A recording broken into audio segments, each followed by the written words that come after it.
إن الله وملائكته يصلون على النبي. Assalamu Alaikum, peace be upon you. My name is Diana Basha, and on behalf of the IAGD Interfaith community, I want to welcome you all this evening. I'd like to thank our speakers, Barbara, Huwaida, and David, for taking the time to join us this evening and share their experiences and their knowledge and wisdom with us. I'd like to thank our partners at MCM, the Muslim Community Masjid in Farmington, for putting on not just this event, but also this series with us. Tonight is the second installment in our lecture series, Palestine and the Muslim Community. And for those of you who are not at our first event, this is really, it's a cross-community, a cross-masjid, a cross-generational project to build awareness around Palestine and to educate ourselves on how we can better stand in solidarity with Palestinians here and abroad, and really oppressed people around the world. And we know that this is part of our divine command to stand for justice. So what we're here for tonight is Zionism 101. And for those of you who are at our first event, we learned from Dr. Hassan Bazian that Israel is a normative colonial project. That is what is happening to Palestinians is something that is typical of people who are colonized. So this evening, as we learn about the history, the politics, and the resistance to Zionism, this is something that is going to be instructive to us as to how we can better understand how this works and how we can stand against it. Not just in regards to Palestinians, but also to colonialism around the world, whether that is here in America or in India or in the Middle East or wherever it is. This is instructive in helping us shape how we respond. So without further ado, I will introduce our panelists. We have with us today, first on my left, Barbara Harvey, who has been practicing law for 46 years, specializing in free speech, civil rights, and the rights of rank-and-file union reformers and groups. She left a tenure-track faculty position at Wayne Law School to raise her child, served as a legal director for the ACLU of Michigan, and continues as a board member of the Association for Union Democracy headquartered in New York City. In 2006, Barbara was a co-founder of Jewish Voice for Peace Detroit and served as a member of the second National GDP Board of Directors. She proposed what became GDP's divestment campaign against TIAA, Correct. Which ended after TIAA divested from all companies targeted for boycott by the Palestinian BDS movement. She has co-chaired the Palestine Subcommittee of the National Lawyers Guild International Committee, done legal work for Palestine Legal, and continues as an active member of GDP Detroit chapter. She also provides pro bono legal advice to BDS activists, campaigns, and organizations. To her left, we have Huwaida, who is a Palestinian-American activist and lawyer with both U.S. and Israeli citizenship. Huwaida co-founded the International Solidarity Movement, which is a Palestinian-led organization using nonviolent protests and international pressure to support Palestinians living under Israeli occupation. And then finally, we have with us David Finkel, who is a steering committee member of Jewish Voice for Peace Detroit. He's an editor of the Detroit-based magazine Against the Current, and has been active in Palestine solidarity and human rights work since the Palestine Human Rights Campaign of the 1970s. David has lived in Detroit since 1971. So before I hand it off to the panelists, we will hear from each of them for a brief presentation and then open it up to you all. Really, this is an evening for community education. So whatever questions or discussion questions or comments that you have, the space is for us to learn and to grow. So I'll hand it off to our panelists.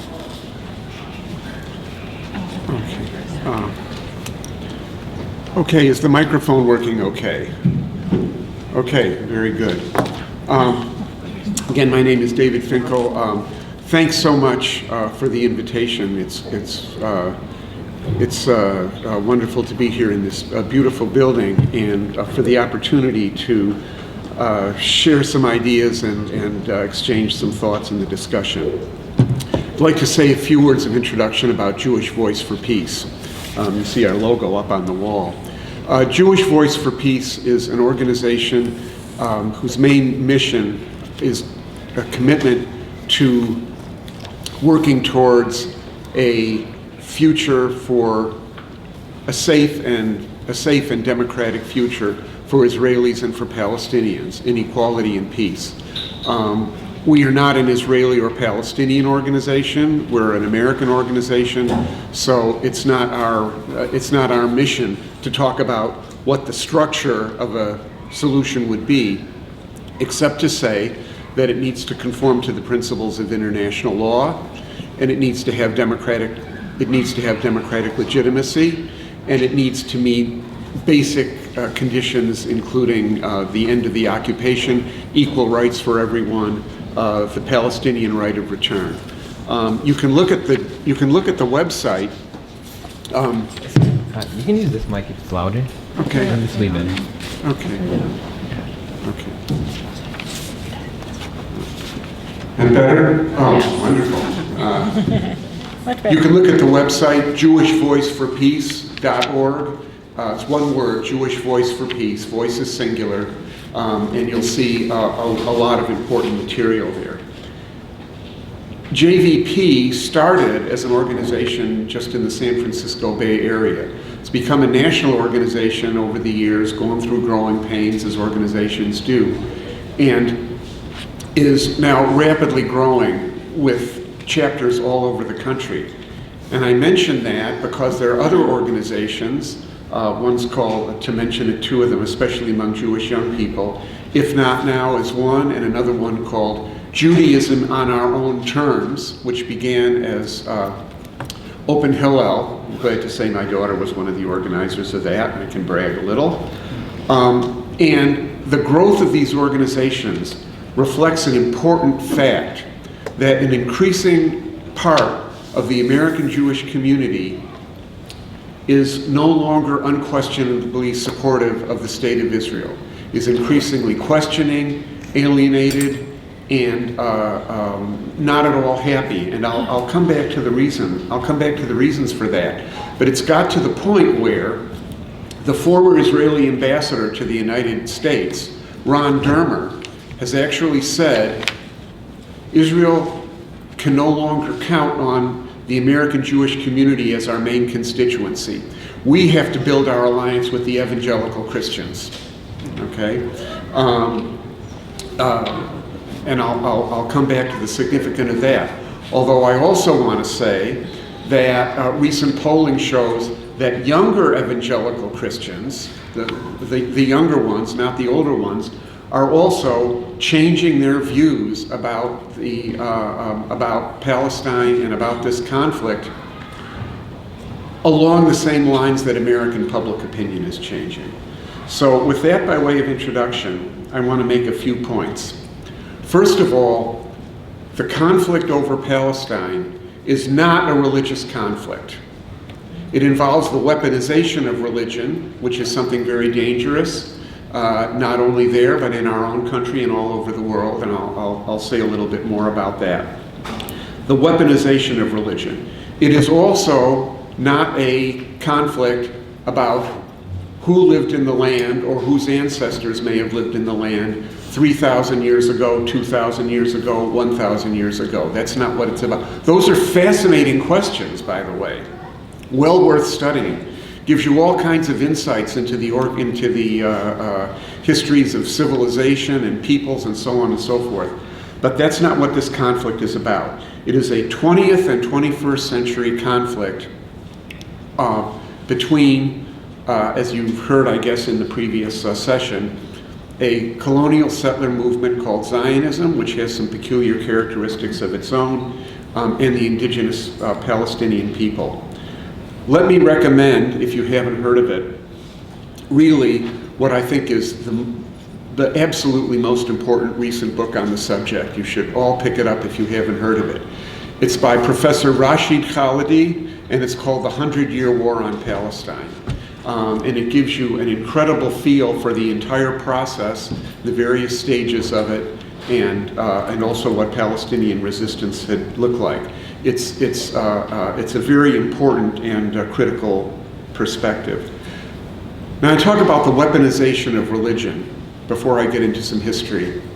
There's many examples of it, but the most striking current example that comes to mind is what's happening to the Silwan district neighborhood in Arab East Jerusalem, which is on the point of being bulldozed to make room for what's going to be called a City of David theme park, celebrating the a theme park on the what is mostly the mythical story of the great kingdom of David. Now, it doesn't matter whether the story of the kingdom of David is true, partially true, all mythical. That's another fascinating question.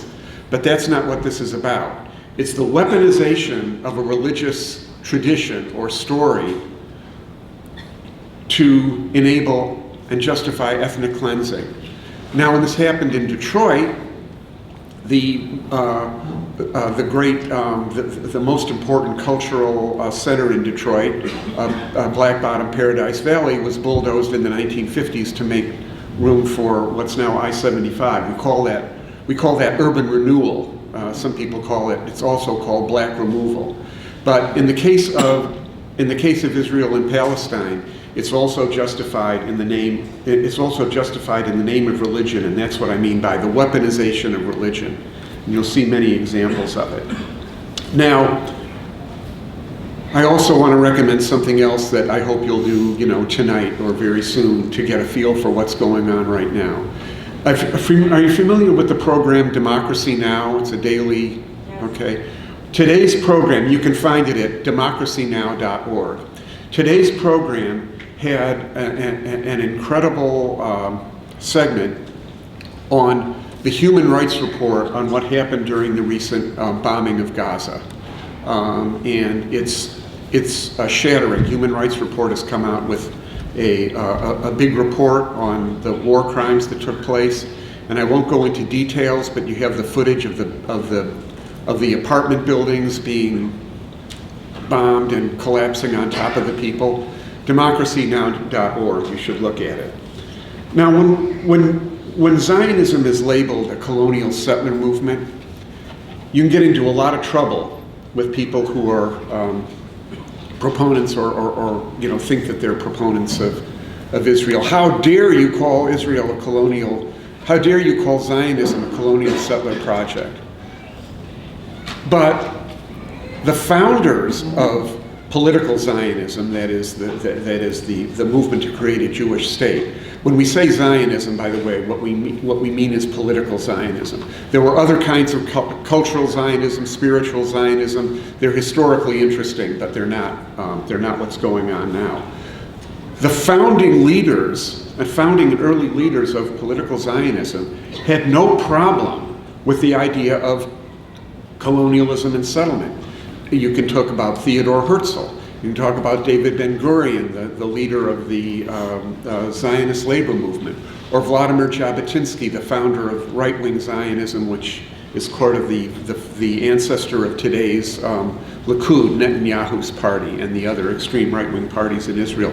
They had no problem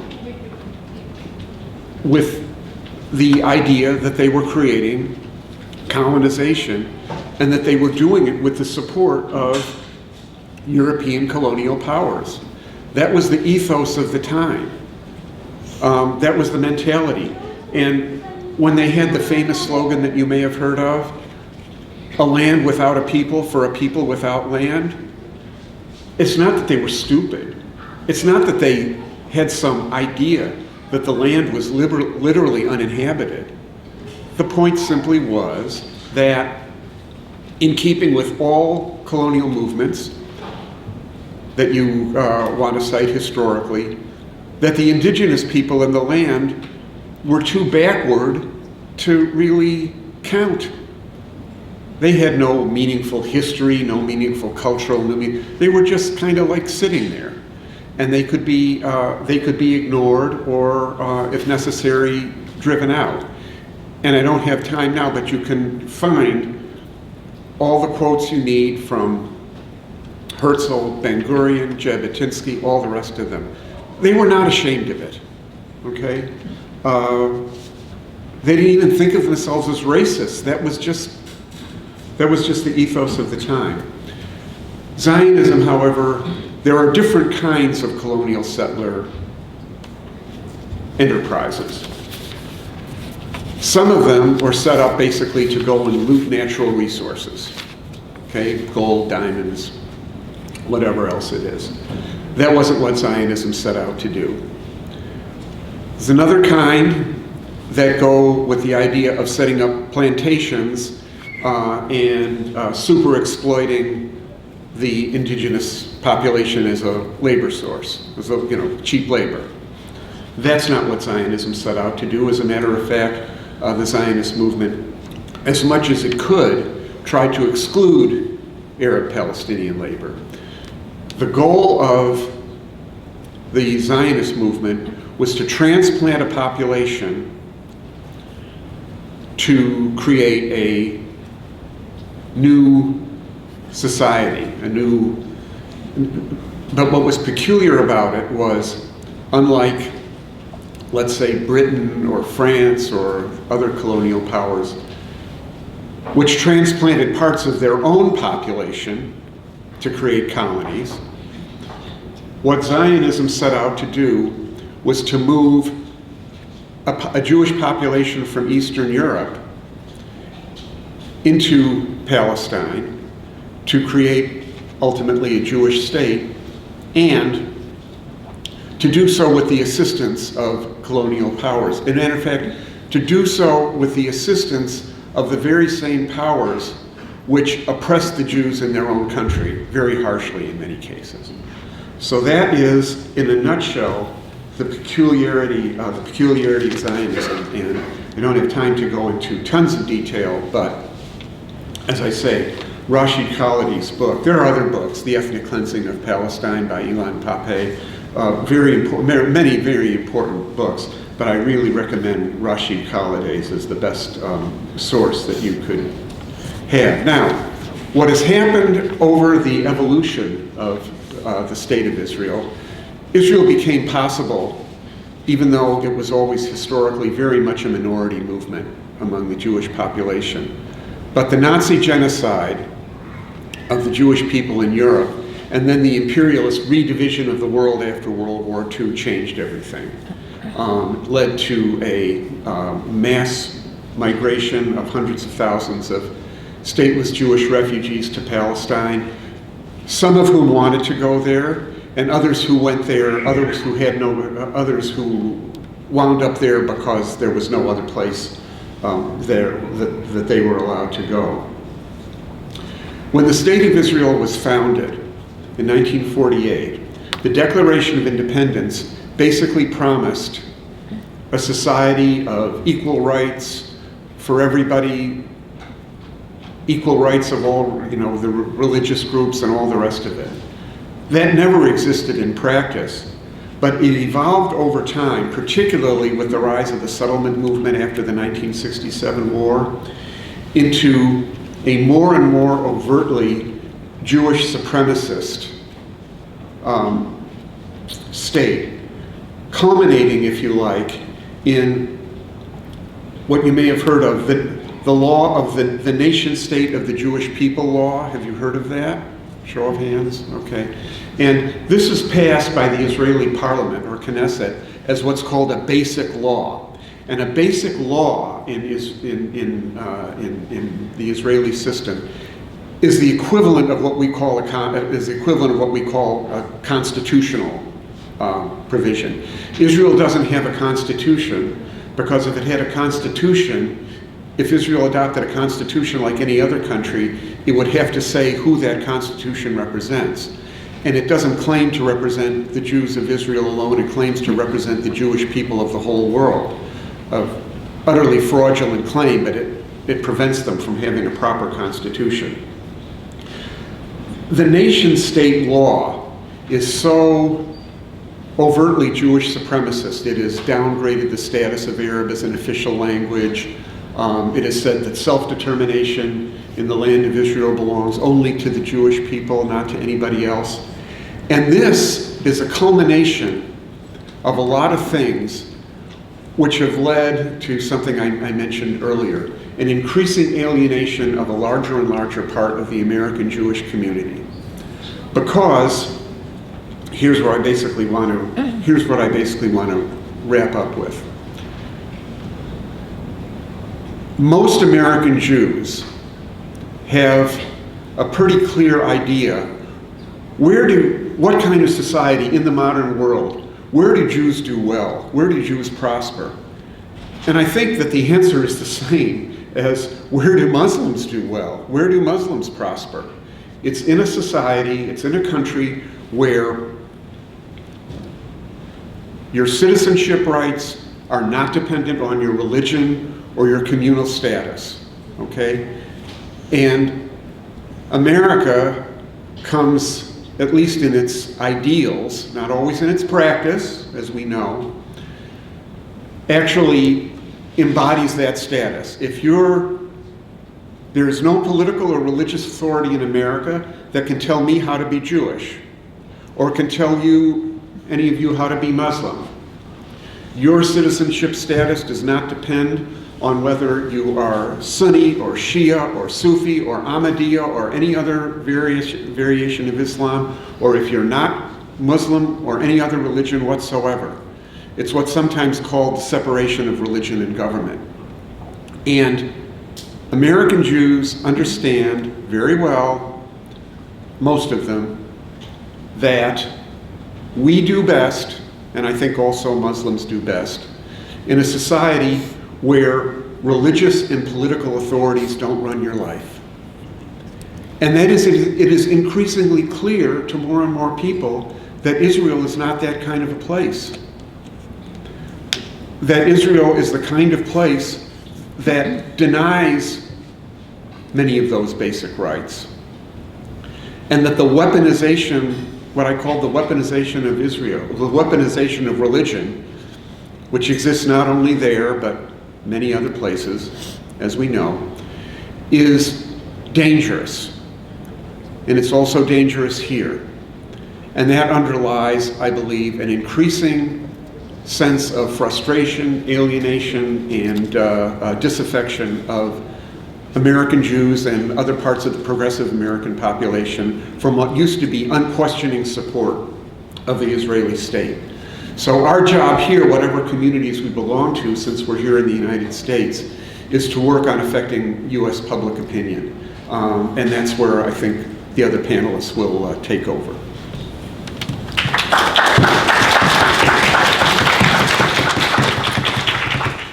Thank you, David.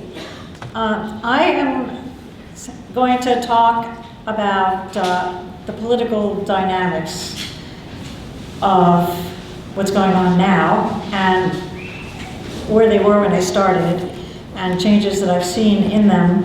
And into that will come a discussion of the sorts of laws that have been enacted and what they really accomplish, which is nothing, as a preview of that. But let me start by saying that, just describing to you that when I first started this work in 2006, JVP Detroit gave many presentations that were intended as an educational opening of eyes. And what I thought was my most powerful presentation was simply a description of slides that were photographs I had taken in East Jerusalem, Gaza, and the West Bank in 1986 and later. Not being political, not tying it into anything, but simply describing what the picture showed. And that was incredibly powerful in its simplicity and in what it disclosed. Because one of the first things I discovered from my work is that nothing of what I was reading in alternative media coming directly from scholars on the Middle East was mentioned in publications including the New York Times, including the Detroit Free Press, and almost every other newspaper. The Associated Press, Wire, never, ever. And in 2006, 2007 in December, to the installation of Barack Obama, when Israel pulled a really fast one, and it was absolutely devastating, Operation Cast Lead, and I was riveted to one video after another taken by, for example, Doctors Without Borders, who were just filming, making a film record of what they were seeing out in the field. And I'm just crying my eyes out at what I'm seeing. And finally, I call up Chuck Henderson, who was the editor, the news editor at the Free Press at the time. And I said to him, I'm not seeing anything at all in your newspaper on this subject. And do you have any idea of what's happening? Because it's unbelievable. There are war crimes happening. People are being slaughtered who are women and children and have absolutely nothing to do with combat, not by tens, not by hundreds, but by thousands of them. And nobody's saying a word about it. And I finished talking, and there was this moment of silence, and then he said, I think I'll wait for the news to come over the AP wire. And I said, don't you, and at that point I broke down crying. I said, don't you understand what I've been telling you all this time? That it is never going to come over the AP wire. You're refusing to cover the events. And there was another moment of silence, and then he said, I'll wait for it to come over the AP wire. This is our Pulitzer Prize-winning editor. And that's largely been the state of affairs, but it's changing. Even in the New York Times, I mean, it's especially because I'm seeing it changing in the New York Times, where Elizabeth Kirshner used to define events according to her own unique, Isabel Kirshner, I think, not Elizabeth, according to her own take on reality, which was extraordinarily conservative Zionism. And there was nothing objective about that coverage. I haven't seen an article by her since the earlier beginning of this most recent conflict. And never once did she mention, for example, that it started with Israel, the IDF attacking the Al-Aqsa Mosque, knowing with certainty that if there's one way to cause violence, that was it. Nobody ever mentioned that, even as recently as this past uprising. But there is a change.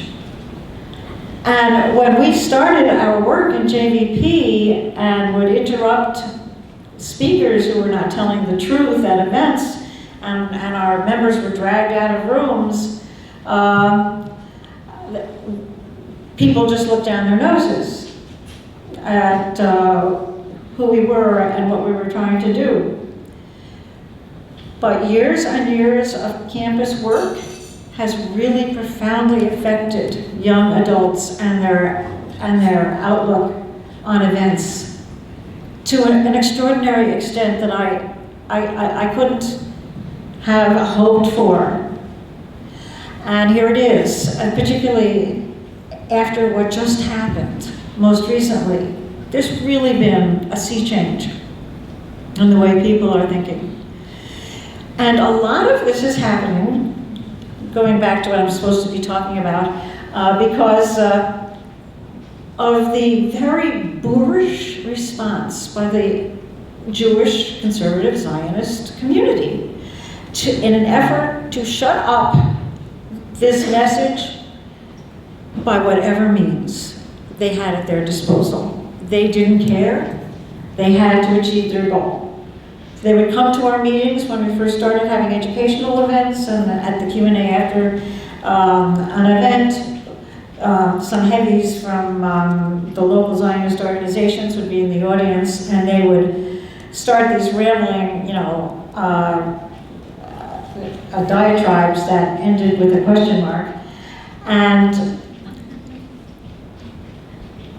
as they did this, I could see the people in the room beginning to look with horror at the speaker, as the questioner, because they were beginning to get a feel for what the dynamic really was going on. And I realized soon enough that these were my best friends, because I didn't have to argue that there was, a problem with the credibility or commitment to truth-telling in the Jewish Zionist community, because they were making the point themselves, particularly after showing slides of what was what. They couldn't contradict the power of those slides. Little things like that were like drops of water, and soon they became a running stream, and really, opinion, particularly on campuses, has very profoundly changed at this point. Although campus the faculty still cannot safely hope to get tenure if they teach any of what I'm alluding to in a classroom. That is still very much happening. But still, things have changed. And people who I had known for decades, who used to cut a wide berth around me when they saw me anywhere nearby, are now actually making eye contact and smiling. Which says a lot about what's happening. So the biggest weapon in all of this has been the word anti-Semitism. It is used, as David has described, Zionism is being used, it has been weaponized, and very deliberately and intentionally so, to make people afraid that if they criticize Israel, they will be labeled as anti-Semites, and that's very scary. I'm sure you know what I mean. It's very scary. I can do it, I'm not afraid of being called a self-hating Jew, because I know I'm not, and so does everybody who knows me. But for someone who's not a Jew, it's a very different story. And they have succeeded in getting laws enacted in, I think the current count may be 38 states of the Union, including Michigan, that create, in one way or another, a status as unlawful for the advocacy of boycott, divestment, and sanctions against Israel. Now, that is actually completely unconstitutional. What I just described as being made unlawful is totally unconstitutional under the First Amendment. It is free speech under the First Amendment. It is the most highly protected form of free speech under the First Amendment, because it is political advocacy. It's not war, it's peaceful advocacy. War can be made illegal. The peaceful advocacy is not illegal, except in the most extraordinary circumstances. And they are very few in number. Number one, defamation is still defamation, no matter what the context, and it can be pursued with legal remedies. Number two, speech that presents an imminent danger of serious bodily injury, such that there's not enough time to wait to call the police to get there, because there's going to be a riot and mayhem, like the fire, yelling fire in a crowded theater, which is the classic example of this exception to this limit on speech. Well, obviously neither one of those exceptions apply to criticism of Israel, harsh criticism of Israel for creating an apartheid system, for example, which Archbishop Desmond Tutu commented on after a visit to Israel and Palestine, saying there are ways in which this kind of apartheid is that are worse than apartheid in South Africa. We never lost our right to travel from one town to the next. We never lost our right to travel. We didn't lose our right to free speech. We just had to live separately and have separate lives. And that is almost nirvana compared to what is happening in the West Bank and East Jerusalem and Gaza. It is, in fact, far worse in Palestine than it was in South Africa. And one of the top leaders of the movement against it had the courage to say so, which was so important that he said that. All of this is protected speech. So when Michigan passed a law that says no contractor with the state may be allowed a future contract without having first signed a statement saying, I am not now, and I have never been, a supporter of boycott, divestment, and sanctions. I kid you not. It is straight out of McCarthyism in the 1950s. I am not now and have never been a communist. They just changed the last word, literally, in the statute. And that is patently unconstitutional under the First Amendment. It's unenforceable. Every single one of these laws is unenforceable, legally unenforceable. They are on the books to be intimidating and coercive, and to give ammunition to Zionists to accuse critics of Israel of being anti-Semitic.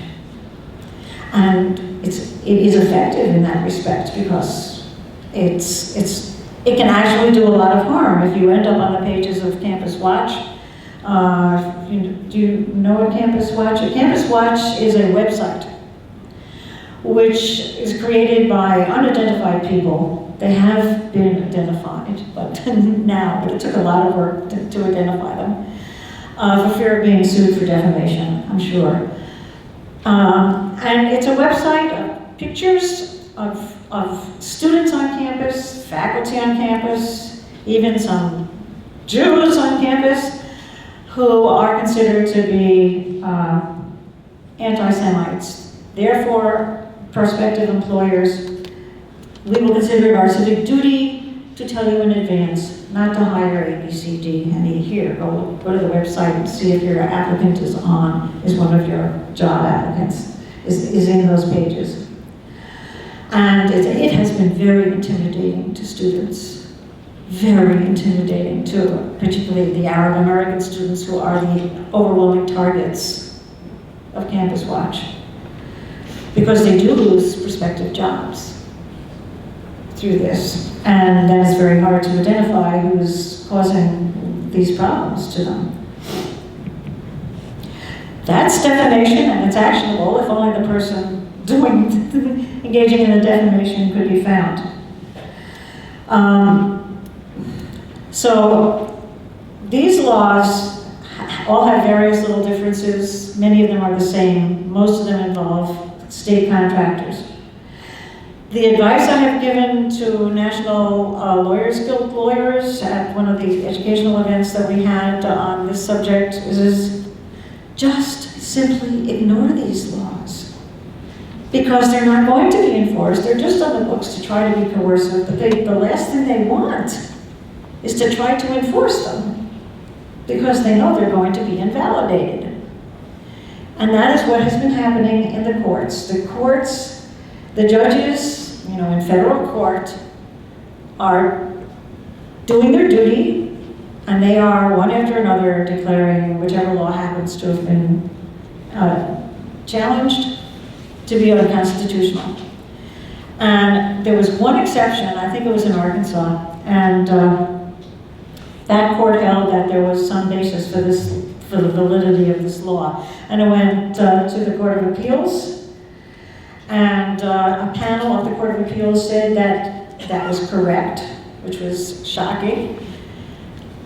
And then the entire bench for that Court of Appeals is called an en banc convening. They all sat down and they read the briefs, and they issued an en banc decision reversing the panel and invalidating the statute.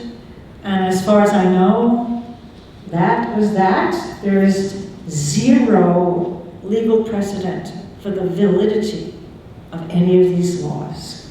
And if you take anything away from my presentation, which is probably way too long by now, take away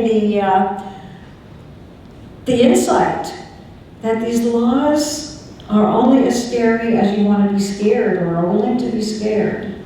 If you ignore them, the people who had them enacted are not going to go after you under those laws because they want them to continue to have their coercive effect. And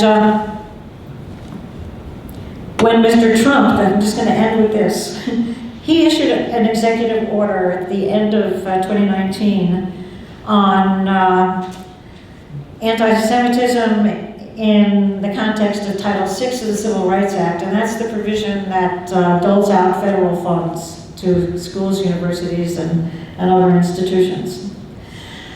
Unlike other provisions like Title VII, Title VI does not prohibit discrimination based on religion. It prohibits discrimination based on national origin, color, and sex. I forget. I think that's the other one.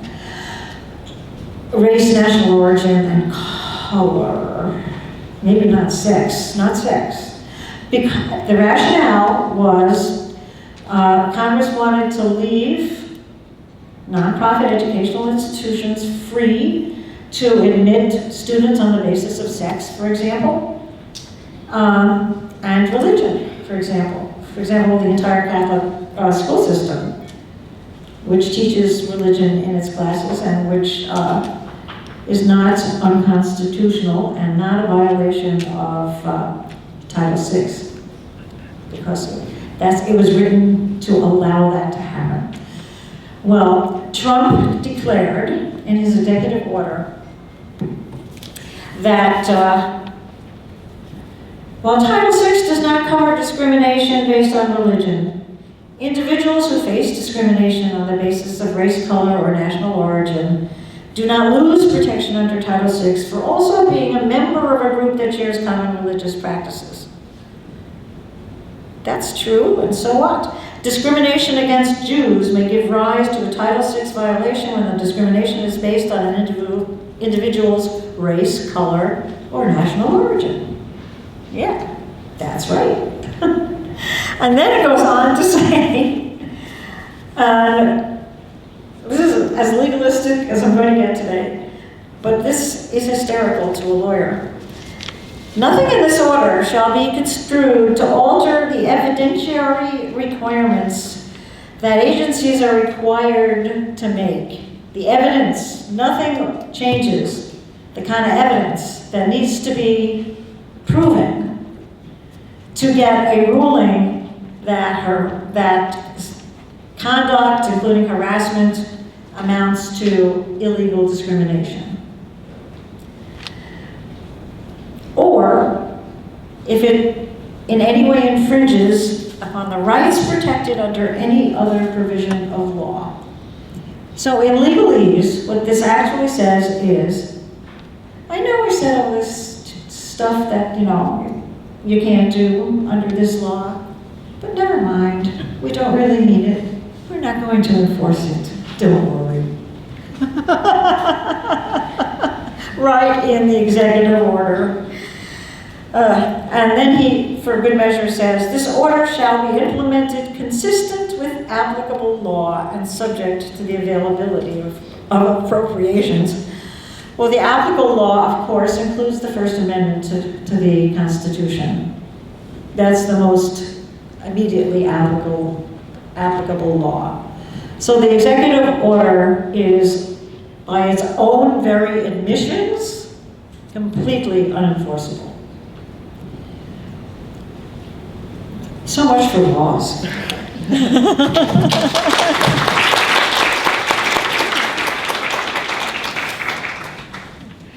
Thank you, Barbara and David. Assalamu Alaikum. Thank you for being here, and thank you to Ria and the Interfaith group here that organizes. I'm really honored to be welcomed here, and that you took time out of your Friday evening to come listen. I was asked to speak about Palestinian resistance and our role here in the United States. And that's a really difficult topic to condense in 10-15 minutes that I have, but let me just say, let me talk a little bit from my experience, and maybe we can draw some things out of that. In the year 2000, I went over to Jerusalem to work with a group that was essentially a dialogue group between Israelis and Palestinians. And the idea is we were going to bring together youth and, have them dialogue and play together and learn that the other side is just like us, not harmful, all in the hopes of creating a future leaders that don't carry the stereotypes and the hatred towards the other that we see today. I was with that group for about a year before I resigned. And I resigned at first because the Intifada broke out and I wanted to be in the streets. I did not want to be in an office or doing this kind of dialogue work. But now, while I didn't speak out against the organization before, I speak out against these organizations now. Because what they came to do is give people an excuse to feel good about what they are doing by talking to the other side and not doing anything to confront the injustices and the system that divides people. These kids came to love their Israeli or their Palestinian new best friend. But when we had to take them home, we took the Israelis home to their towns and cities. To take the Palestinians home, who might live much closer, took 2 or 3 times the time because we had to go through checkpoint after checkpoint under the guns of soldiers that very well might have been the brother or the sister of their new best friend. And we're talking about dialogue. These kinds of groups give a false impression of what needs to be done. It's not that we are, as the other panelists have said, it's not a religious conflict, it's not that we hate the other side, it's not that we want to drive the Jews into the sea, it's that Israel is maintaining a system of oppression that is driving people apart and that is making it impossible for Palestinians to live. And so, I became a part of founding what's called the International Solidarity Movement, and the idea was to reinvigorate the Palestinian popular resistance. Let's keep taking to the streets, because when Palestinians took to the streets at the beginning of the Intifada, within the first month, 127 Palestinians were shot dead.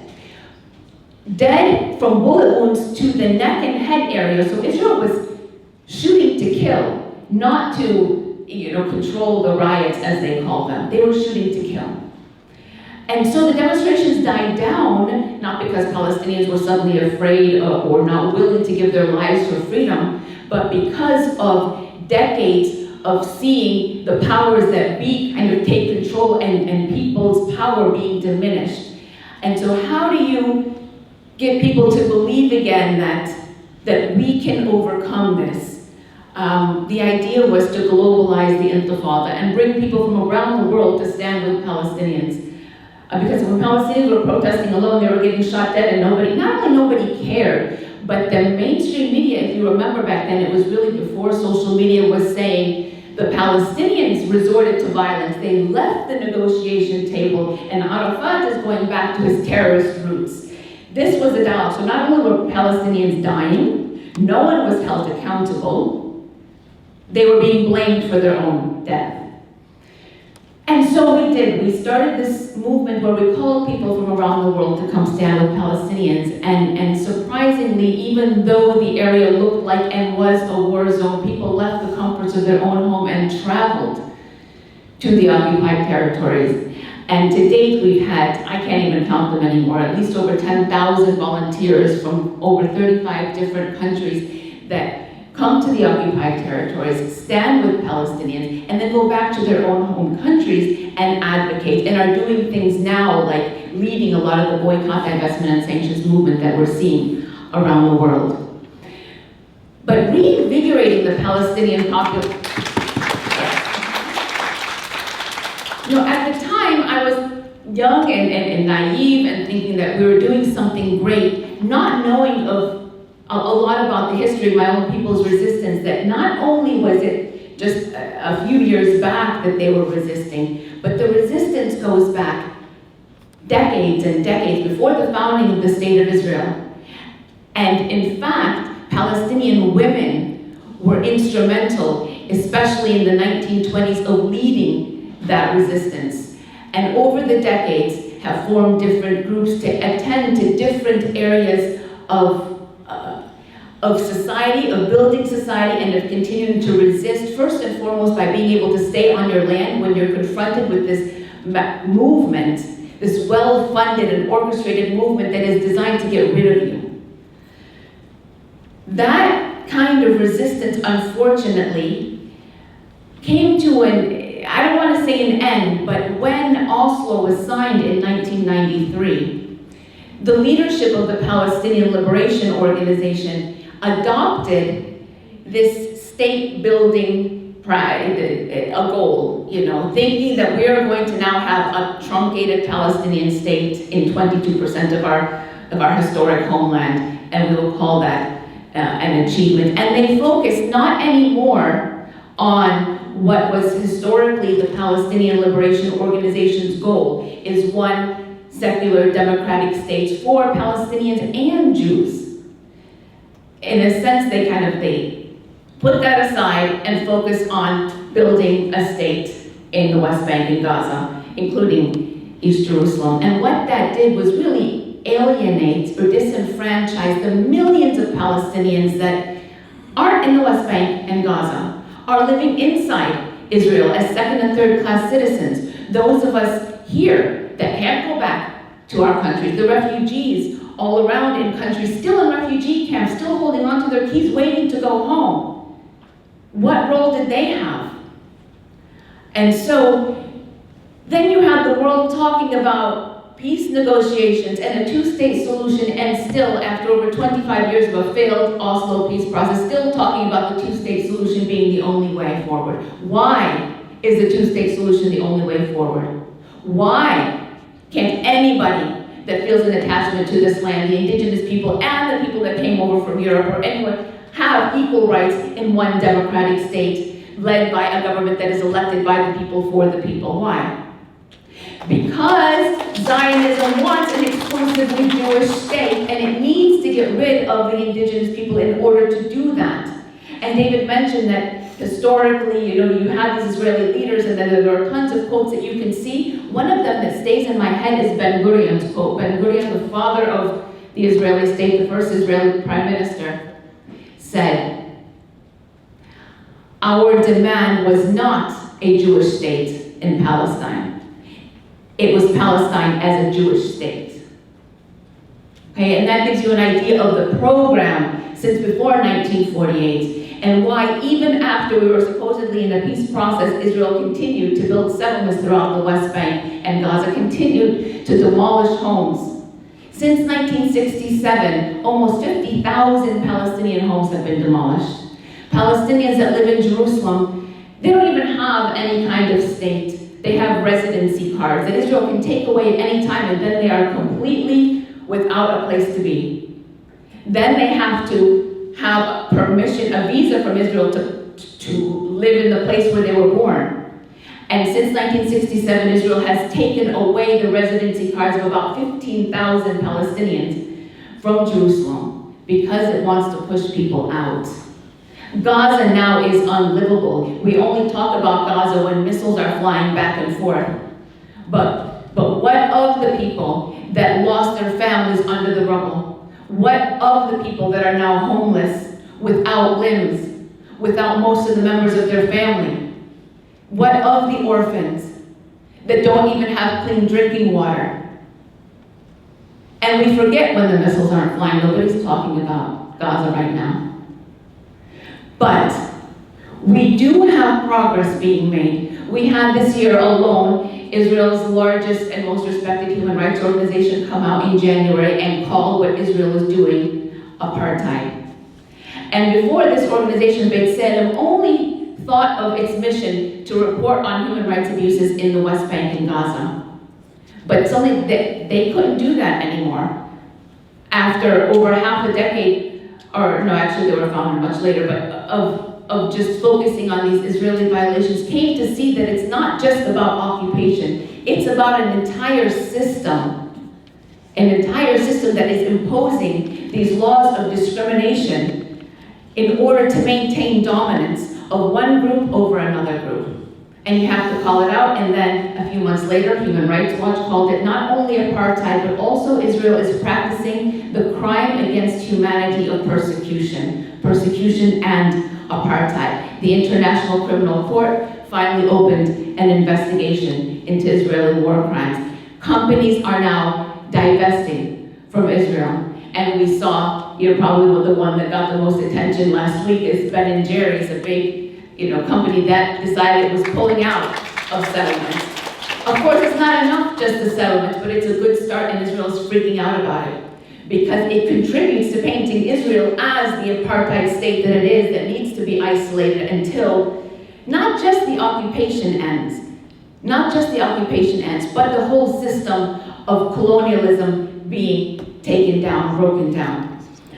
But aside from Ben & Jerry's, we've had years of student governments here passing divestment resolutions. Earlier this year, we had Norway's largest pension fund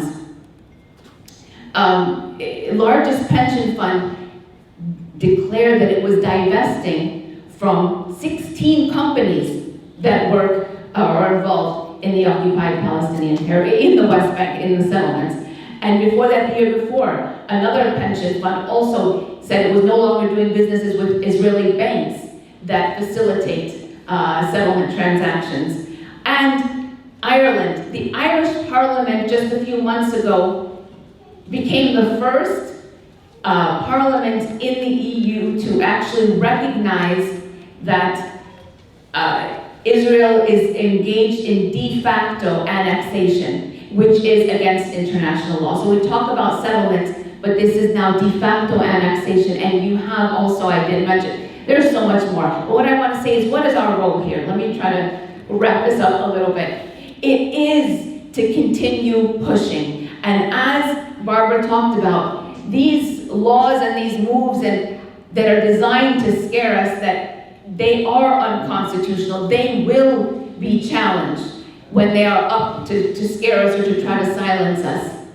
And so let's not be afraid. People's eyes are open now. There is social media now that we didn't have a couple of decades ago that is helping to transmit all of the work that Palestinians are doing on the ground. And work on the ground now is no longer just people in the West Bank and Gaza. It is also including Palestinians in Israel and those in the refugee camps and those here. It is a unity intifada rising up for freedom and really supported by what we do here. Because if we don't pay attention here, they will get slaughtered. And there are ways to pay attention here, and that there are ways to organize. And one of the best ways to organize is to find out how we can, what boycott campaign can we take here? Pushing our legislature here in the US Congress just a couple of months ago, historically, like we've never seen before, over a dozen members of Congress take to the House of the U.S. House of Representatives and talk about Israeli apartheid and oppression and persecution. That's because we're organizing to elect people that represent us and that are not in the pockets of lobbyist groups. And that is important that we keep doing that. And so let's keep doing that because, you know, my father told me years ago he wanted me to stop doing what I was doing and work and start a family, and because we're never going to defeat Israel and what it's doing. And I said, Dad, if everybody thought like you, then of course we're not going to do it. Okay, you have to believe in the power of yourself, in that we are part of a collective. Yes, there are millions more, but also what we do as individuals matters. And when we join hands with others, our voice is even louder and our impact is stronger. We have political power. There are laws on the books, but the laws, that's international human rights law, and all the laws that Israel is breaking and has been breaking for decades, it doesn't matter because nobody's enforcing them, because there has been no political will to enforce them. And it is up to us to create the political will by pushing. And if we believe that we can do it, we can. And if we give up, then we won't. So thank you for being here, because that shows that you believe we can.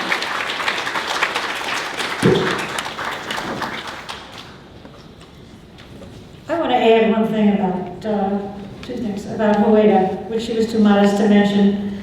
In the course of her work for the ISM, the International Solidarity Movement, she would put her own body directly in the line of fire from an Israeli settler's automatic weapon aimed at a Palestinian olive harvester for the purpose of preventing that action from happening.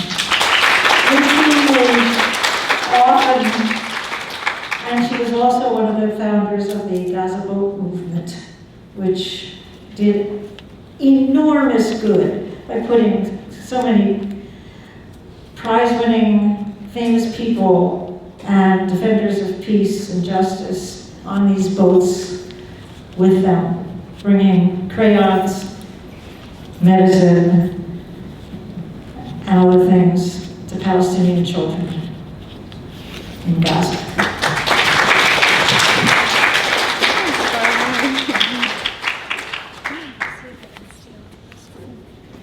Okay, can you all hear me honestly? Okay.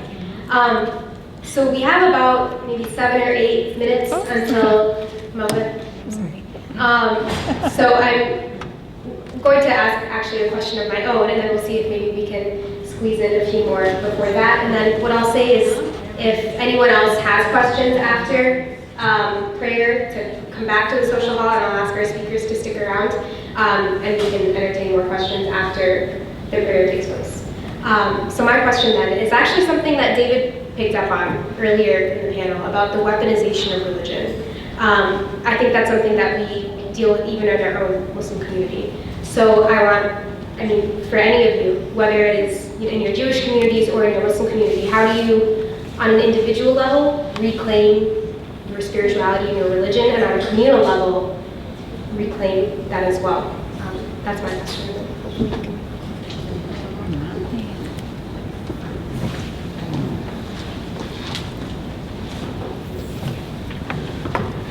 Well, of course, culturally, spiritually, and so on. Jewish life is very diverse, and since on a global scale, I think there are probably 100 times as many Muslims as there are Jews, if my quick arithmetic is correct. Muslim diversity is even greater, and then of course, so there's no single answer to that. However, the issues around Zionism, Israel, Palestine, do cut across all shades of the all shadings and denominations of certainly of the American Jewish community. Among the largest sector of the Jewish community is Reform Judaism. These divisions exist. They exist among the Orthodox and conservative Jews. My particular congregation, which has long been known as the Birmingham Temple, we've now changed the name to the Congregation for Humanistic Judaism of Metro Detroit. Because humanistic Judaism is founded on certain principles that include the separation of religion and government, that certainly affects how we see all these things. All of our religious traditions are conflicted, okay? You all here know the beautiful verse from the Quran, let there be no compulsion in religion. You all know that. But that doesn't mean that Muslim religious authorities necessarily live up to that.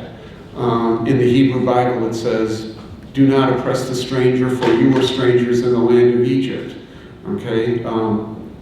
That's not necessarily something that is well lived up to, and you can find plenty of things in the Christian New Testament as well.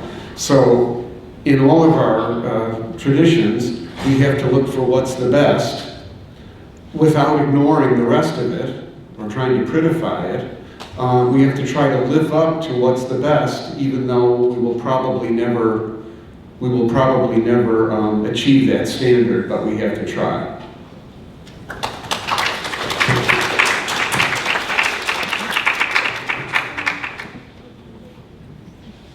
Okay, I think we have time for maybe one more question, so I'm going to pass on the microphone if anyone wants to just raise their hand.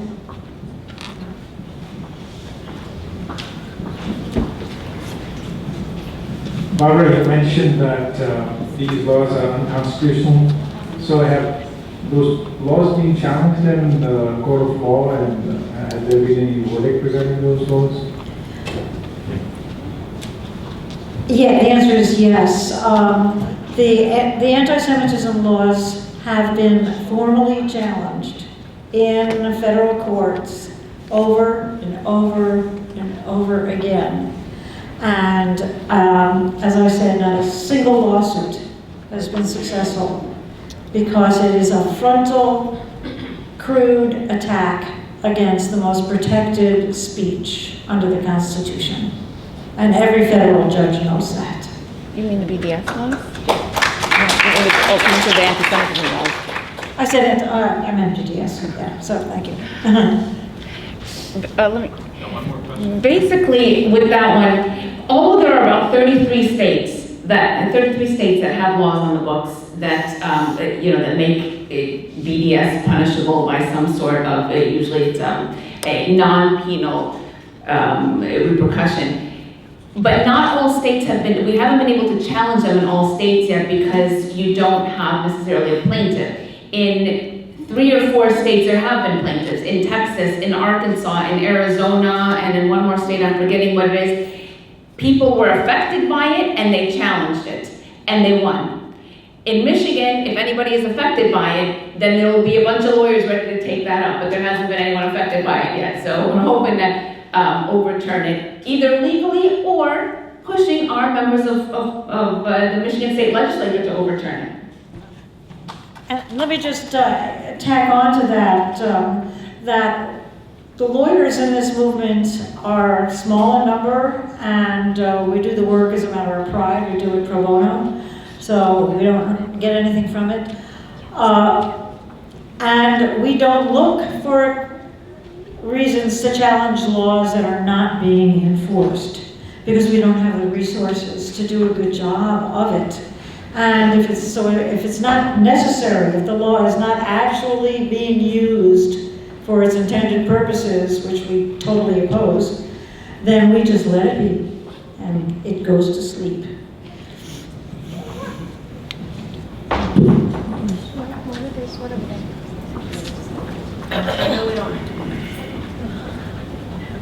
I know we don't have time for any more questions, but first and foremost, I want to say thank you for standing up for what's right to our Jewish guests. And I know it's not easy. I mean, even just being Palestinian and speaking the truth is hard. You know, so I can imagine how you guys must feel all these years in Hawaii. That it's an honor to see you and meet you. Thank you.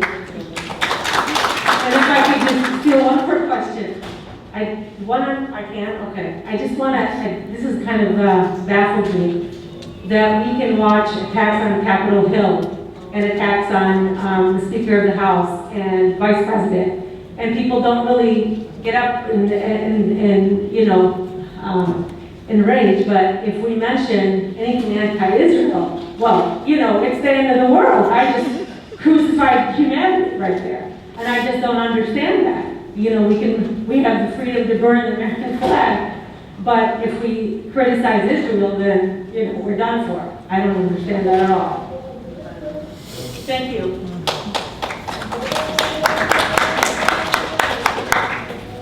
What's your advice to how to deal with organizations that, you know, like AGSC or ADL claim to be, like, to label you anti-Semite right away? How do we deal with that? What's your advice to I'm really glad you asked that question because there's actually a very simple and persuasive response to it. Anti-Semitism historically has been defined as hatred of Jews based on their identity as Jews.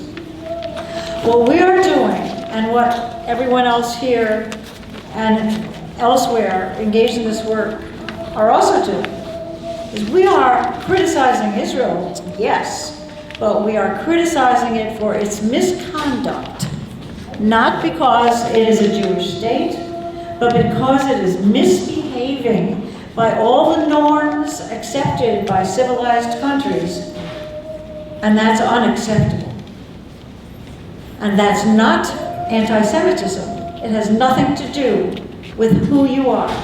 It's what you're doing. It's been terrorizing Palestinians for 100 years. And, you know, we're asking for the international community to come to our rescue. They're the ones that put us in this predicament in the first place, you know? You know, one of the ADL, which is probably one of the biggest, most well-known organization that supposedly fights discrimination, I think it's starting to be called out for basically not really fighting anti-discrimination because of the stances that it takes and pushing kind of anti-Semitism on anyone that would criticize Israel. And just a few months ago, you had 5 community leaders pull out of a program, a very prestigious program, because it was co-sponsored with the ADL. And they didn't just pull out, they issued a very strong statement about the ADL's discrimination. And then when the New York Times published the pictures of the Gaza children that were killed, the former head of the ADL went on a diatribe on Twitter saying, I'm canceling my subscription to the New York Times, this is anti-Semitism, blah, blah, blah. And people called that out also. So I think some of these organizations are also digging their own graves to be, I mean, I hate that term, but are beginning to be called out because we have more means of communicating right now with social media, and we don't have to rely on the mainstream media anymore to actually tell the truth. And actually they're lagging behind the people on the ground that are making the change.